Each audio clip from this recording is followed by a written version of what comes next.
pied de mon lit, il y avait la porte de mon placard.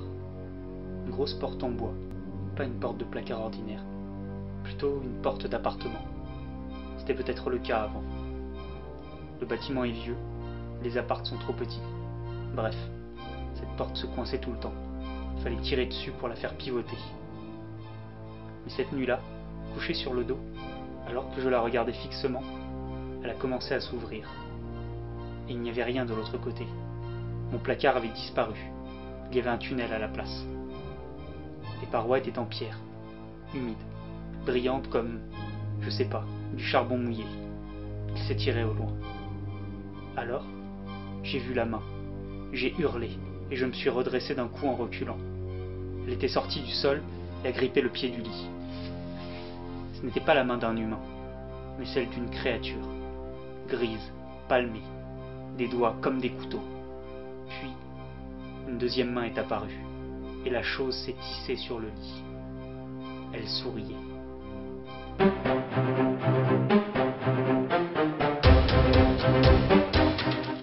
Bonjour à tous, en ce jour d'Halloween, je vais vous parler angoisse et horreur, avec le dernier roman de Daryl Gregory. Nous allons tous très bien, merci.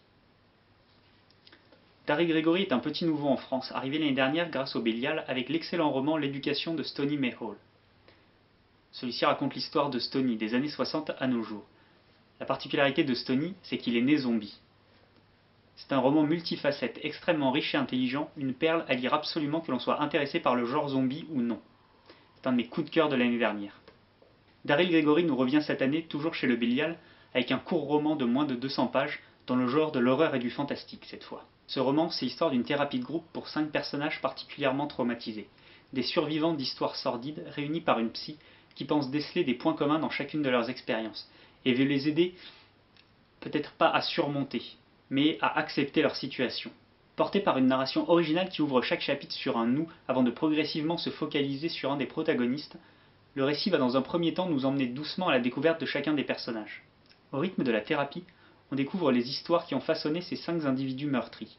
On entre dans leur tête et on découvre par leurs yeux que le monde n'est pas exactement comme on l'imagine. On découvre l'autre côté, les monstres, l'horrifique, l'indicible qui se tapit à la lisière de notre perception et que eux 5 ont tous rencontré, même si personne ne veut les écouter. Cette première partie s'attache à poser un décor oppressant et angoissant, dans un lent crescendo vers l'horreur. Une fascination morbide nous poussant à tourner les pages pour en savoir plus, toujours plus.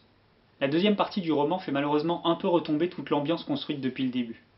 Car à partir d'un moment, lorsque les personnages découvrent les liens qui les unissent, ils découvrent que rien n'est fini pour eux, que le mal est encore là, et que le combat n'est pas terminé. Le roman se tourne alors vers l'action, avec une chasse aux monstres, certes haletante, mais qui privilégie l'action et les suspens au détriment de l'angoisse et de l'horreur si bien développées jusqu'à maintenant. Malgré ce menu défaut, Nous allons tous très bien merci est un très bon roman, et Daryl Gregory passionne du début jusqu'à la fin pour ses personnages torturés et son univers sombre et glauque. Parti d'un très bon concept, à savoir qu'arrive-t-il aux survivants de films d'horreur une fois le générique de fin arrivé, il propose une très bonne histoire, ainsi qu'un vibrant hommage au genre de l'horreur, à travers un récit bardé de références à la pop culture qui ancre son style et son roman dans notre époque, à la manière d'un Stephen King en plus moderne et surtout sans longueur. Et ça c'est un plus quand même. Ce fut une très bonne lecture et j'espère pouvoir lire l'auteur de nouveau très prochainement. Sa production non traduite étant assez conséquente, il n'y a que l'embarras du choix. Voilà, c'est donc fini pour aujourd'hui, j'espère que ça vous a plu. Joyeux Halloween à tous et à la prochaine fois.